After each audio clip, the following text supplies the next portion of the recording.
So when I'm walking through Jerusalem and they say these are the Muslim quarters, this is where the Muslims are allowed to live, that doesn't feel like a bastion of freedom to me. It's very easy for us, obviously, to make fun of MSNBC and to make fun of the Hamas caucus and everything else. But I'm also noticing another problem in the online pundit class of a series of people who seemingly talk as if they know everything, but really don't know anything related to the history. So I want to show you a clip from Candace Owens' podcast. Personally, look, I do not want to make this about Candace specifically, but Ian, you clipped this and it went viral, and I think people were sort of catching on to something that is a wider problem. So personally, I'm not making this about Candace, but take a look at the confusion here. When people call it, this bastion of freedom, or it's just like America, it's not the sense that I had when I was there. And again, we had talked earlier on about how our own experiences obviously color our opinions. And I grew up, at my grandparents' house. My grandfather grew up in a segregated South. And so when I'm walking through Jerusalem and they say these are the Muslim quarters, this is where the Muslims are allowed to live,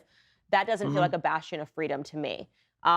So I guess. Oh, I don't think it's where they're allowed to live in Jerusalem. I think it's that there's an Armenian quarter. It's not saying the Armenians can only live here. It's that there are communities, just like there's a Jewish community in Jersey here, and there's a Muslim community in here. I don't think, to my understanding, it's not restrictions within Israel proper of where Israeli. I think it is where they have. I mean, at least that's what the rabbi who was taking me around. He said these are the Muslim quarters, so this is where the Muslims live, but he didn't say anything about legally saying they cannot live in other places within Israel proper. I mean, there's Israeli Arab citizens that have full rights. Israeli Arabs. I'm only talking about Jerusalem, so I haven't been to Tel Aviv or anything like that. I'm just talking about particularly.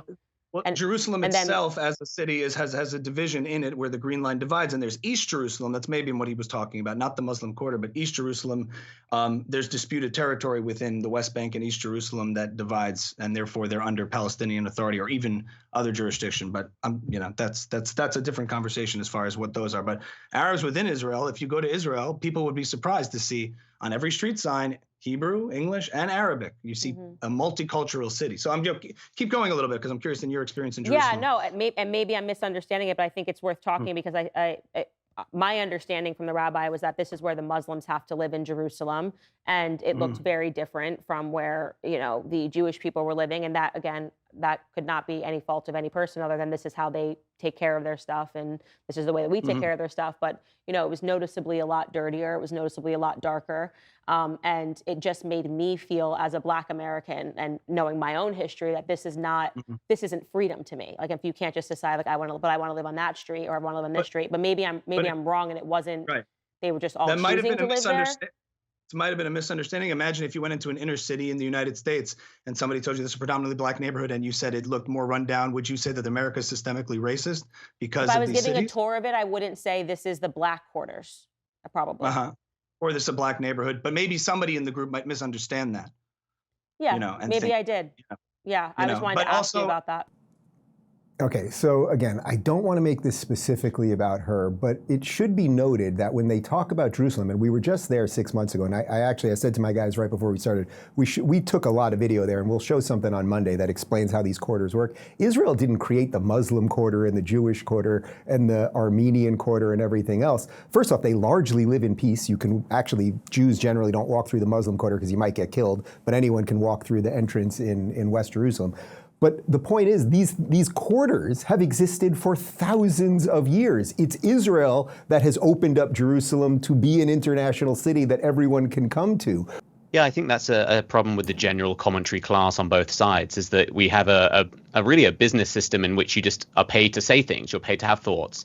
But it gets a little sticky when we're talking about things with very deep consequences, like the deep levels of anti-Semitism we're seeing exploding all over the world based on really a conspiracy theory of anti-Semitism and a conspiracy theory about Israel. And so, for example, comparing Jerusalem to the segregation of Jim Crow era is simply not true. I'm not going to talk about the motivations behind that because you can't look inside someone's heart. But the fact is that it's not true, but it has very deep and dangerous consequences, because then people will continue to compare modern day Israel to Jim Crow South, to Nazi Germany. And that is the exact propaganda that places like organizations like Hamas and Students for Justice in Palestine and all of these other groups are pushing. They're comparing Israel to racist, fascist, apartheid regimes because that is their entire excuse for all of the violence that they then commit against Jews.